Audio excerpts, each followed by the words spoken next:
할머니, 비명과 함께 손녀가 납치됐다. 경찰도 마을 사람도 아무도 믿어주지 않았다. 치매약을 던져버린 늙은 할머니의 눈빛이 섬뜩하게 변했다. 오래된 권총을 든 그녀의 손에 숨겨진 과거가 깨어난다. 어깨에 거미 문신이 강렬하게 타오른다. 이름 없는 공작원 흑거미의 귀환이었다. 모든 고통의 근원 카르텔의 수장을 쫓는다. 하지만 그 괴물이 내 손으로 살려낸 아이라니. 겨울의 끝자락, 차가운 공기 속에서도 마당 가득 온기가 맴돌던 오후였다. 시골집 창문으로 스며든 햇살은 오래된 마룻바닥 위에 금빛 줄무늬를 그렸다. 그 빛 속에서 나는 따뜻한 차 한 잔을 앞에 두고 앉아 있었다. 80년 세월이 새겨진 손끝으로 찻잔을 천천히 감쌌다. 며칠 전부터 사소한 것들을 잊어버리는 일이 잦아졌다. 끓이던 물을 태우거나 방금 찾던 물건이 어디로 갔는지 모르겠는 순간들. 사람들은 가벼운 치매의 초기 증상이라 말했지만 나는 그저 흘러가는 시간의 흔적이라 여겼다. 내 곁을 지키는 유일한 가족, 손녀 수아가 있었다. 수아는 언제나 다정하고 꼼꼼하게 나를 보살폈다. 아침 일찍 일어나 따뜻한 밥을 차려주고 낮에는 함께 텃밭을 가꾸며 조용히 웃었다. 수아의 웃음소리는 이 고요한 집의 생기를 불어넣었다. 나는 그녀 앞에서 과거의 이야기를 꺼내는 것을 늘 피했다. 그저 흐릿한 미소로 대답할 뿐이었다. 어쩌면 그 과거가 너무 무겁거나 아니면 기억하지 못하는 척하고 싶었던 것인지도 모른다. 어느 날 저녁 목욕을 마치고 거울 앞에 섰을 때였다. 왼쪽 어깨에 희미하게 남아있는 거미 문신이 눈에 들어왔다. 오랜 세월 흐려지고 피부 주름에 파묻혔지만 여전히 그 존재감만은 선명했다. 그 문신을 볼 때마다 알 수 없는 서늘함이 등골을 타고 흘렀다. 무엇을 의미하는지, 언제부터 있었는지 나는 그 질문에 답할 수 없었다. 그저 내 몸의 일부처럼 받아들일 뿐이었다. 평화로움 속에서 미약한 불안감이 그림자처럼 드리워졌다. 때로는 밤잠을 설치며 알 수 없는 악몽에 시달리기도 했다. 꿈속에서 나는 낯선 어둠 속에 홀로 서 있었다. 하지만 아침이 오면 그 모든 것은 사라지고 다시 수아의 따뜻한 손길과 햇살 가득한 집으로 돌아왔다. 그때는 정말 몰랐다. 이 고요하고 소박한 일상이 앞으로 닥쳐올 거대한 폭풍전의 마지막 평화였다는 것을. 무언가 잘못되고 있다는 직감은 있었으나 그 실체가 무엇인지 알 수 없었다. 나는 그저 평범한 늙은이일 뿐이었다. 평범한 어느 날 오후였다. 마당에 앉아 수아와 함께 감자를 다듬고 있었다. 수아는 콧노래를 흥얼거렸고 나는 그 모습을 보며 작게 미소 지었다. 그때였다. 갑자기 검은색 승합차 한 대가 흙먼지를 일으키며 집 앞마당에 멈춰섰다. 차에서 내린 사내들은 낯선 옷차림의 얼굴에는 차가운 그림자가 드리워져 있었다. 그들의 눈은 마치 먹잇감을 노리는 짐승 같았다. 나는 직감했다. 무언가 잘못되었다는 것을. 몸속에서 오래전 잊었던 경고음이 울리는 듯했다. 사내들은 아무 말 없이 수아에게 다가갔다. 수아는 놀라 나를 돌아보았다. 할머니. 수아의 비명은 짧고 격렬했다. 그들은 순식간에 수아의 입을 틀어막고 팔다리를 붙잡아 차 안으로 밀어넣었다. 모든 것이 너무 빠르게 벌어져 현실 같지 않았다. 수아! 수아! 나는 애타게 손녀의 이름을 불렀다. 흙투성이가 된 손으로 엉금엉금 기어가며 승합차를 쫓았다. 내 목소리는 갈라졌고 무릎은 푹푹 꺼지는 땅에 쓸렸다. 하지만 차는 내 시야에서 멀어지며 작은 점으로 사라졌다. 사라지는 차의 뒷모습을 보며 나는 주저앉았다. 심장이 찢어지는 듯한 고통이 온몸을 휘감았다. 머릿속이 하얗게 비어버렸다. 무언가 떠올려야 한다는 강박감이 나를 조여왔다. 사내들의 얼굴, 그들이 내뱉은 말 하다못해 그들의 옷차림이라도 기억해야 했다.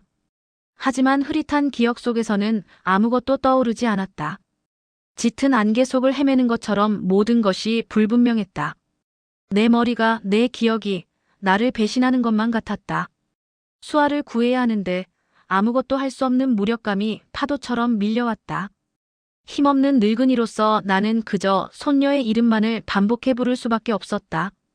유일한 희망인 수아를 잃었다는 극한의 절망이 나를 집어삼켰다. 세상은 왜 이리도 잔혹한가?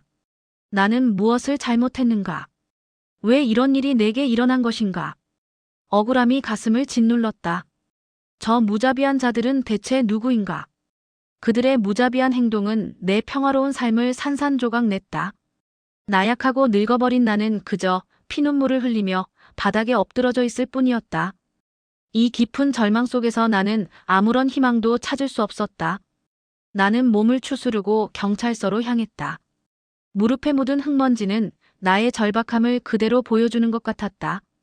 파출소 문을 열고 들어서자 낯선 공기가 나를 감쌌다. 젊은 경찰관이 무표정한 얼굴로 나를 응시했다. 수아를 찾아달라는 나의 말은 길게 이어지지 못했다. 나는 손녀의 납치 상황을 설명하려 애썼지만 내 목소리는 파르르 떨렸고 어지러운 기억은 파편처럼 흩어져 완전한 문장을 만들 수 없었다. 마치 혀가 굳어버린 듯 말문이 막혔다. 머릿속은 온통 수아의 애처로운 비명과 검은 승합차의 잔상, 그리고 그 안에 갇힌 수아의 작은 얼굴로 가득했다. 나의 눈물은 그 순간에도 멈추지 않고 흘러내렸다. 경찰관의 눈빛은 점점 더 차가워졌다. 늙은 할머니가 치매 때문에 헛소리를 한다고 판단한 모양이었다. 그는 연필을 딸깍이며 내 말을 끊고는 한숨을 내쉬며 무언가 적기 시작했다. 분명히 들었다. 노인 치매 환자의 환각 증세로 인한 허위 신고. 그 단어들은 내 심장을 얼음처럼 얼어붙게 했다. 내 존재가 송두리째 부정당하는 기분이었다.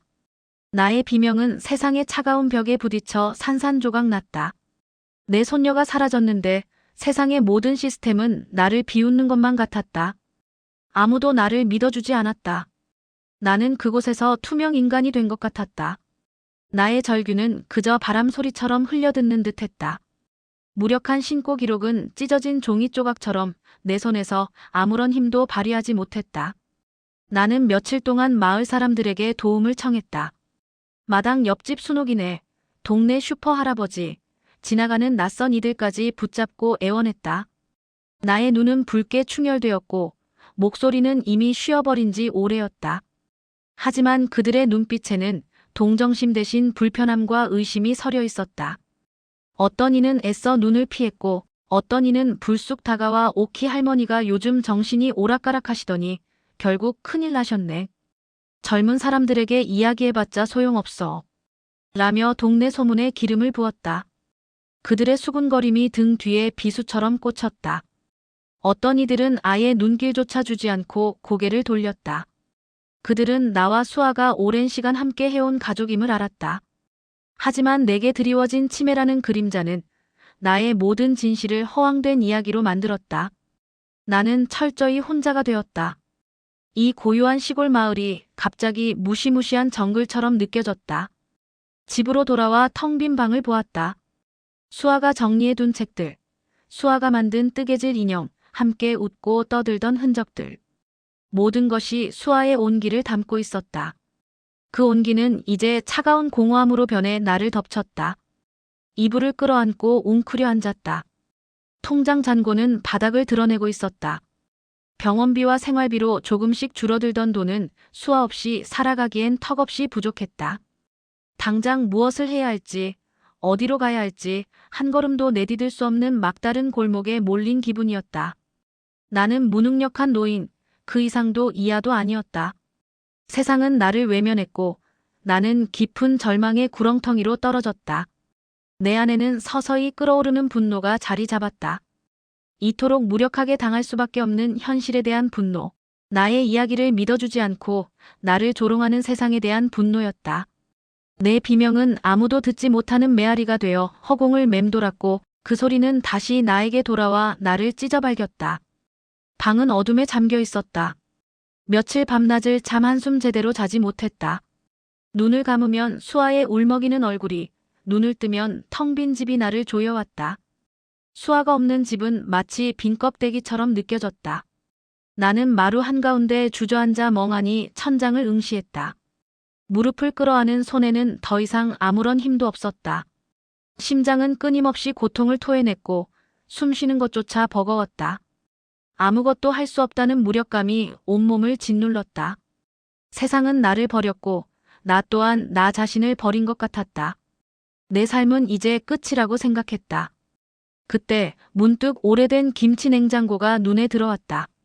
수아가 어릴 적 숨바꼭질을 하며 김치를 몰래 꺼내 먹던 추억이 서려 있는 곳이었다. 그녀의 키만한 김치통을 겨우 열어 장난스럽게 웃던 수아의 얼굴이 스쳐 지나갔다. 무언가에 홀린 듯 나는 냉장고 문을 열었다. 퀴퀴한 냄새가 코를 찔렀다. 켜켜이 쌓인 김치통들 사이 가장 깊숙한 곳에 꽁꽁 숨겨져 있던 낡은 나무 상자가 보였다. 오랫동안 잊고 지냈던, 어쩌면 의도적으로 외면했던 그 상자가 나를 부르는 듯했다. 손이 저절로 상자를 향했다. 덮인 먼지를 털어내자 빛바랜 나무색이 드러났다. 심장이 빠르게 뛰기 시작했다. 상자를 열었다. 그 안에는 차갑고 묵직한 물건이 덩그러니 놓여 있었다. 낡은 권총 한 자루였다. 녹이 슬어 푸르스름한 빛을 띠었고 총신에는 깊은 세월의 흔적이 묻어 있었다. 마치 박물관의 유물처럼 보였지만 동시에 알 수 없는 생명력이 느껴졌다. 손에 쥐는 순간 차가운 금속의 감촉이 심장을 관통하는 듯했다. 마치 오랜 시간 잠자던 나의 일부가 깨어나는 듯한 기분이었다. 동시에 왼쪽 어깨에 새겨진 거미 문신이 강렬하게 타오르듯 아파왔다. 단순한 통증이 아니었다. 마치 잠들어 있던 신경들이 깨어나 전율하는 듯한 거부할 수 없는 고통이었다. 그 통증과 함께 내 머릿속에서 희미했던 과거의 기억들이 번개처럼 스쳐 지나갔다. 어두운 숲속 빗속을 뚫고 달리는 발소리, 귀를 찢는 듯한 총성, 날카로운 칼날이 번뜩이던 순간 쓰러지는 그림자들. 피냄새와 화약 냄새가 코끝을 스치는 듯 생생했다. 그 모든 것이 혼란스럽게 뒤엉켜 나를 휘감았다. 나는 누구였을까? 이 총은 언제부터 내 곁에 있었을까? 내 어깨의 거미 문신은 무엇을 상징하는 것일까? 오랜 시간 봉인되어 있던 기억의 파편들이 거친 파도처럼 밀려왔다. 단순한 환각이 아니었다. 내 몸이, 내 영혼이 기억하는 실체였다. 나는 거칠게 숨을 몰아쉬며 자리에서 일어났다. 눈앞에 놓인 치매 약들이 보였다. 며칠 전부터 규칙적으로 먹던 약들이었다. 그 약들은 나의 기억을 흐리게 하고 나를 무력하게 만들었다. 이제 그 약들은 내게 아무런 소용이 없다는 것을 직감했다. 아니, 오히려 방해가 될 뿐이었다. 손에 쥐고 있던 약병을 들어 바닥에 내던졌다. 플라스틱 병이 깨지며 하얀 알약들이 사방으로 흩어졌다. 그것은 과거의 나를 지우려는 시도에 대한 거부이자 현재의 나를 부정하는 행위였다. 더 이상 물러설 곳은 없었다. 이대로 수아를 잃을 수는 없었다. 세상이 나를 버리고 내 기억이 나를 배신하려 해도 나는 멈출 수 없었다. 손녀를 구해야 한다는 강한 결심이 고통과 함께 내 심장에 단단히 자리 잡았다. 낡은 권총을 든 손에 힘이 들어갔다. 차갑고 묵직한 이 총이 마치 나의 일부처럼 느껴졌다. 나의 떨리던 손은 이제 굳건하게 총을 쥐었다. 그래, 내가 움직여야 한다. 내가 직접 수아를 찾아야 한다. 희미하지만 분명한 희망의 불씨가 내 안에서 타오르기 시작했다. 혼란스러웠던 감정은 이제 굳건한 의지로 바뀌어 있었다. 나의 눈빛은 어둠 속에서도 빛을 발하는 듯했다. 흩어진 하얀 알약들은 단절의 상징이었다. 버려진 것은 단지 약이 아니었다. 나약하고 기억을 잃어가던 나 자신에 대한 거부였다.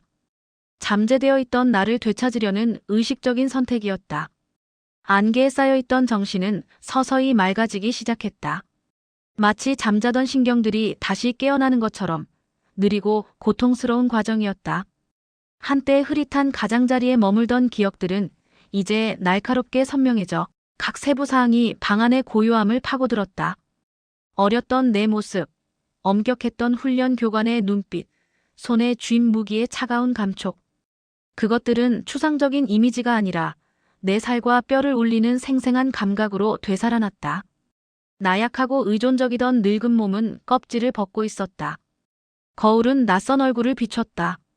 현재의 고통이 새겨진 얼굴이었지만 과거의 번뜩임 또한 보였다.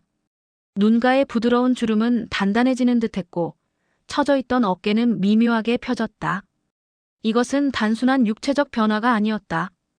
영혼의 변화였다. 흑검이라는 이름은 단순한 호칭이 아니었다. 깊이 묻혀있던 생존 본능, 존재 방식 그 자체였다. 발길은 마치 제 의지대로 움직이는 것처럼 집 뒤편의 낡은 창고로 향했다.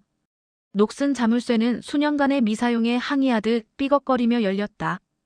틈새로 비집고 들어온 한 줄기 빛 속에서 먼지들이 희미하게 춤췄다. 안에는 해진 방수포와 잊힌 도구들로 덮여있던 또 다른 삶의 잔해들이 놓여 있었다. 한때 떨리던 손은 이제 싹트기 시작한 목적의식으로 움직였다. 익숙한 형태들을 찾아 하나씩 덮개를 벗겼다. 얇은 녹이 슬었음에도 날카로움을 잃지 않은 사냥용 칼. 작고 원통형의 물체, 소형 폭탄, 표면은 차갑고 비활성이었다. 이것들은 단순한 물건이 아니었다. 활성화되기를 기다리는 과거의 일부였다. 물건 하나하나를 닫고 칼날 하나하나를 갈아내자 의식처럼 느껴졌다. 공기 중의 금속향은 축축한 흙냄새와 섞여 기억의 강력한 비약이 되었다. 칼을 날카롭게 갈면서 팔과 손목의 근육 기억이 되살아나기 시작했다. 처음에는 희미했지만 잊혔던 멜로디가 돌아오는 것처럼 강해졌다. 빠르고 정확한 움직임, 균형, 잡는 방법. 나이 들어 울퉁불퉁해진 손가락들은 잊혔던 솜씨를 다시 발견했다. 훈련은 밤의 장막 아래 은밀하게 시작되었다. 한때 평화롭던 뒷마당은 개인적인 투기장으로 변했다. 굳은 관절들은 항의하듯 비명을 질렀고 매번 스트레칭과 발차기는 잃어버린 젊음에 대한 쓰라린 상기였다. 그러나 고통은 필요한 동반자였고 각성에 대한 증거였다. 고대 무술의 유연한 움직임, 보이지 않는 포식자의 은신수를 되살렸다. 모든 그림자는 훈련 파트너가 되었고 모든 바람 소리는 도전이 되었다. 땅은 전투의 캠퍼스가 되었고 공기는 속도 훈련의 상대가 되었다. 숨은 거칠게 몰아쉬어졌지만 눈 속의 불꽃은 땀 한 방울마다 더 밝게 타올랐다. 이 늙은 몸을 한계 이상으로 밀어붙였다. 어리석음 때문이 아니라 절대적인 필요 때문이었다. 수아의 얼굴이 고통 속에서 나를 지탱하는 유일한 그림이었다. 흑거미는 타인에게 의존하는 사람이 아니었다. 고독한 힘, 그림자의 피조물이었다. 외부의 도움을 구하거나 다른 영혼에게 이 짐을 맡기는 생각은 낯설게 느껴졌다. 이 길은 내 손으로 개척된 외로운 길이었고 내 고통으로 추진되었다. 한때 위안의 원천이었던 밤의 침묵은 이제 나의 새로운 목적을 위한 캔버스가 되었다. 카르텔의 흔적 추적은 미묘하게 시작되었다. 익숙한 마을 거리를 걸었다. 더 이상 예전의 모습으로 보지 않고 잠재적인 단서들의 네트워크로 보았다. 모든 속삭이는 소문, 모든 은밀한 시선, 모든 특이한 차량이 더 큰 퍼즐의 조각이 되었다. 기억의 베일이 더 거치면서 파편화된 이미지만이 아니라 사냥꾼의 분석적 정확성 또한 드러났다. 어떻게 관찰하고 어떻게 듣고 어떻게 주변에 스며들어 눈에 띄지 않게 되는지를 기억해냈다. 미지의 세계로의 첫 발걸음은 인근 읍내 외곽의 작고 허름한 골목길이었다. 불법 활동의 중심지라는 소문이 돌던 곳이었다. 그들의 사냥터, 이제 나의 사냥터가 될 곳이었다. 한때 나를 마비시켰던 두려움 대신 차가운 결의가 솟아났다. 희미하게 빛나는 거리에서 거의 눈에 띄지 않는 늙은 여인의 희미한 실루엣만이 보였다. 그러나 칙칙한 코트 아래에는 깨어나 준비된 포식자의 심장이 뛰고 있었다. 수아의 겁에 질린 얼굴은 끊임없이 날카로운 자극이었다. 나이와 약으로 무뎌졌던 감각들은 이제 모든 세부사항, 바람의 모든 속삭임을 흡수하며 예리하게 살아났다. 첫 번째 표적은 읍내 외곽의 작고 낡은 창고였다. 며칠간의 조용한 관찰과 귓속말에서 얻은 정보가 나를 그곳으로 이끌었다. 적은 마약 유통 거점, 카르텔의 독이 순진한 생명들의 혈관으로 흘러들어가는 곳이었다. 흑거미는 움직임을 최소화하며 부서진 울타리를 넘어 녹슨 드럼통 사이로 그림자처럼 미끄러져 들어갔다. 한때 연약했던 심장은 이제 꾸준하고 끊임없는 리듬으로 뛰고 있었다. 계획은 간단하고 효율적이며 자비라고는 찾아볼 수 없었다. 이것은 분노에서 비롯된 개인적인 복수가 아니었다. 차갑고 계산된 파괴 행위였다. 나이의 흔적이 역력한 손은 민첩하게 유일한 경비병을 무력화했고 그의 놀란 비명은 채 터져나오기도 전에 묵살되었다. 새롭게 갈아낸 칼날은 소름 끼치도록 정확하게 목표를 찾았다. 망설임도 일말의 의심도 없었다. 순수한 본능에 따라 움직이는 흙거미, 생존과 보복의 어두운 춤이었다. 안쪽 창고는 어둑했고 달콤하고 역겨운 마약 냄새가 진동했다. 몇몇 남자들이 임시 테이블 주위에 모여 있었고 그들의 얼굴에는 탐욕과 무관심이 가득했다. 과거의 유물인 작은 폭탄은 조심스럽게 설치되었다. 조용히 숫자를 세고 재빨리 어둠 속으로 물러섰다. 그리고 건물 전체를 흔들 정도로 둔탁한 폭발음이 이어졌고 비명이 터져나왔다.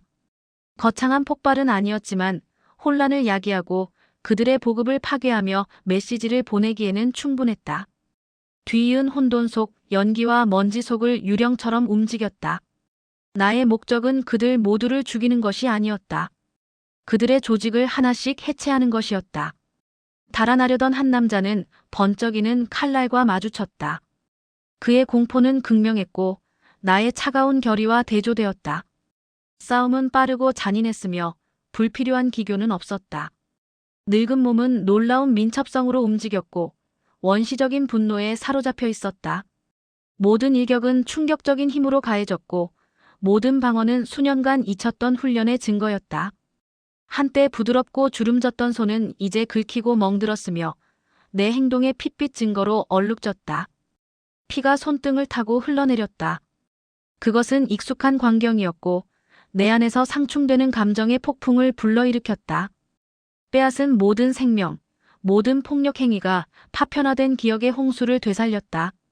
과거에 제거했던 사람들의 얼굴, 나를 오랫동안 잊었던 나라를 위해 수행했던 임무들. 흙거미의 차가운 효율성, 무자비한 논리는 무서운 재능이자 짓누르는 짐이었다. 메스꺼움의 파도가 밀려왔다. 폭력 자체 때문이 아니라 잠재되어 있던 죄책감이 되살아났기 때문이었다. 나는 그 부분이 평화로웠던 세월과 수아의 사랑으로 무뎌져 죽었다고 생각했다. 그러나 아니었다. 단지 잠복해 있었을 뿐 적절한 촉매제가 깨어나기를 기다리고 있었다. 심장이 아팠다. 방금 맞섰던 남자들 때문이 아니라 다시 되어가는 나 자신 때문이었다. 이것만이 유일한 방법인가? 사랑하는 사람을 구하기 위해 내 안의 괴물을 받아들이는 것? 그 질문은 내 영혼을 갈기갈기 찢어놓았지만 내 몸은 멈추지 않는 목적의식으로 움직였다. 비명과 사이렌 소리는 점차 희미해지며 밤의 익명성 속으로 사라졌다. 나의 존재는 속삭임이었고 카르텔 조직원들 사이로 퍼져나갈 무서운 소문이었다. 흙거미가 돌아왔다. 몸은 격렬한 움직임에 쑤셨지만 더 깊은 고통이 양심을 갉아먹었다. 내가 선택한 길은 피로 물든 길이었고 버리겠다고 맹세했던 길이었다. 그러나 다른 선택은 없었다. 수아의 안전이 유일한 나침반이었다. 또 다른 표적이 나타났다. 조용한 찻집으로 위장한 퇴폐적인 도박장이었다. 이곳은 중간급 간부의 자금줄이었다. 이번에는 전술이 달랐다. 미묘함, 잠입. 수십 년의 삶은 어떻게 섞여들고 작은 단서들, 숨겨진 문들을 관찰하는지를 가르쳐 주었다. 이제 거의 완전히 회복된 기억은 막강한 무기였다. 얼굴, 패턴, 약점들을 기억해냈다. 분주한 방 사이로 유령처럼 감시하는 눈길을 피했다. 마작패 소리와 낮은 배팅 속삭임이 공기를 채웠다. 나의 표적은 태식이라는 거구의 남자였다. 잔인하기로 유명했으며 화려한 다이아몬드 반지를 끼고 있었다. 임무는 그를 죽이는 것이 아니었다. 그의 조직을 마비시키고 더 강력한 메시지를 보내는 것이었다. 신중하게 배치된 장치, 조용한 방아쇠. 뒤이은 혼란은 창고 폭발보다 더 통제된 것이었다. 불이 깜빡이고 경보음이 울리며 도박장은 아수라장이 되었다. 격분한 황소처럼 태식은 방을 헤치며 명령을 소리쳤다. 나는 어둑한 복도에서 그와 마주했다. 그의 위압적인 체구는 나의 왜소한 몸을 왜소하게 만들었다. 그러나 흙거미는 덩치를 두려워하지 않았다. 두려움은 사치였다. 그의 고함치는 웃음은 목구멍에서 멎었다. 늙고 주름진 손이 번개처럼 빠르게 움직여 신경을 정확하게 타격하며 그를 무력화시켰다. 그의 권력의 상징인 다이아몬드 반지는 그가 쓰러지기도 전에 손가락에서 채갔다. 작고 거의 감지할 수 없는 행동이었지만 그의 네트워크에 공포의 파장을 보낼 행동이었다. 나의 손길은 찰나였고 나의 존재는 환상이었다. 탈출은 골목길과 뒷골목의 연속이었다. 폐는 타는 듯했고 다리는 쑤셨지만 아드레날린이 혈관을 타고 흐르며 나를 앞으로 나아가게 했다. 차가운 밤 공기는 뜨거워진 피부의 위안이었지만 영혼 속에 불타는 죄책감은 식힐 수 없었다. 모든 행동, 모든 가해진 상처는 내가 되고 싶었던 다정한 할머니와 다시 되어야만 했던 무자비한 흙거미 사이의 간극을 깊게 만들었다. 과거의 무게가 다시금 나를 짓눌렀다. 그것은 끊임없는 조수처럼 내가 그토록 벗어나려 애썼던 어두운 심연으로 나를 다시 끌어당겼다. 내가 빼앗았던 사람들의 얼굴, 내가 침묵시켰던 비명들이 깨어있는 시간과 불안한 잠을 침범했다. 젊고 날카로웠던 내가 질문 없이 명령을 수행하며 타인의 손에 든 무기였던 나를 보았다. 이제 나는 나 자신의 무기였고 내 절망적인 사랑에 의해 휘둘러졌다. 몸은 새로운 멍과 오래된 흉터의 캔버스였고 각각은 위태로운 삶의 증거였다. 고통은 끊임없이 근육의 둔한 통증으로 관절의 날카로운 아픔으로 계속되었다. 그러나 그것은 또한 내가 살아있고 싸우고 있다는 증거였다. 안전하게 보관된 차가운 권총은 끊임없는 동반자이자 침묵의 약속이었다. 나는 손을 꼼꼼하게 닦았다. 더러움과 희미한 폭력의 냄새를 씻어냈다. 물은 붉게 흐르다 맑아졌지만 내 영혼의 얼룩은 남아있었다. 카르텔의 잔인함, 인간 생명에 대한 그들의 무심함은 나의 결의를 더욱 불태웠다. 그들이 수아를 빼앗았다. 그들이 나를 다시 이 어두운 세계로 밀어넣었다. 그리고 그 대가를 치르게 될 것이다. 그들 모두가. 분노는 차갑고 단단한 덩어리처럼 뱃속에 자리 잡았지만 한때의 나 자신과 다시 되어야 하는 나 자신에 대한 깊고 변치 않는 슬픔으로 인해 절제되었다. 이것이 나의 속죄였고 수아를 구하기 위한 나의 대가였다. 변신은 완료되었다. 흙거미는 진정으로 돌아왔다. 점점 더 깊숙이 파고들었다. 희미한 속삭임과 두려움에 찬 눈빛을 따라 카르텔의 핵심부로 향하는 길을 찾았다. 이제 목표는 단 하나였다.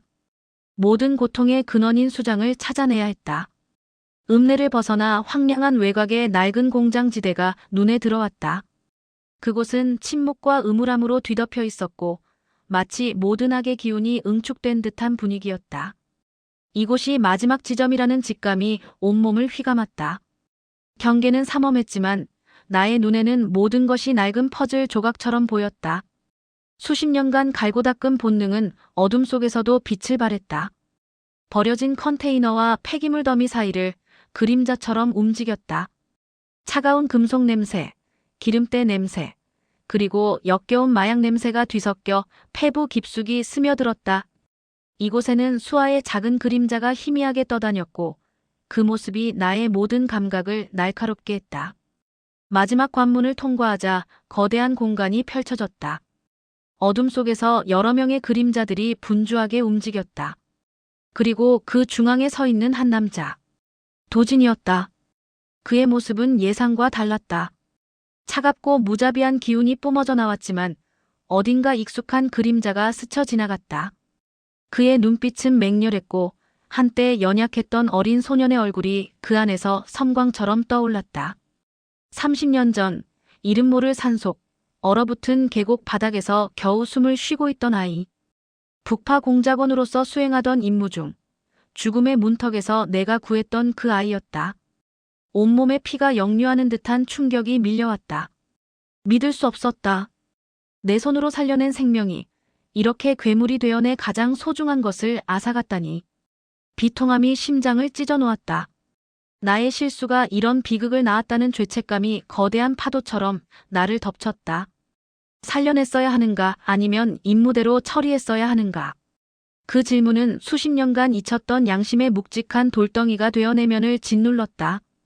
도지는 나를 알아보지 못하는 듯했다. 내 얼굴은 시간과 고통의 흔적으로 뒤덮여 있었고 늙은 주름은 흙거미의 본색을 감추기에 충분했다. 그는 나를 그저 또 다른 방해물로 여겼다. 그의 무표정한 얼굴에서 차가운 복수심이 아닌 깊은 슬픔이 치솟았다. 스스로를 용서할 수 없었다. 이 모든 것이 나의 업보인 듯했다. 하지만 수아를 위해서라도 이 운명을 끊어내야 했다. 나의 손으로 시작된 비극은 나의 손으로 끝나야 했다. 도진의 시선이 차갑게 박혔다. 그의 뒤편, 낡은 철창 속에 갇힌 수아의 작은 몸이 보였다. 그 순간 모든 고뇌와 죄책감은 사라졌다. 오직 수아를 구해야 한다는 순수한 본능만이 남았다. 이 비극적인 결투는 피할 수 없는 숙명이었다. 칼날이 차갑게 빛을 발했다. 도진의 부하들이 달려들었다. 그들의 움직임은 조잡하고 거칠었다. 과거의 그림자가 내 움직임 속에 되살아났다.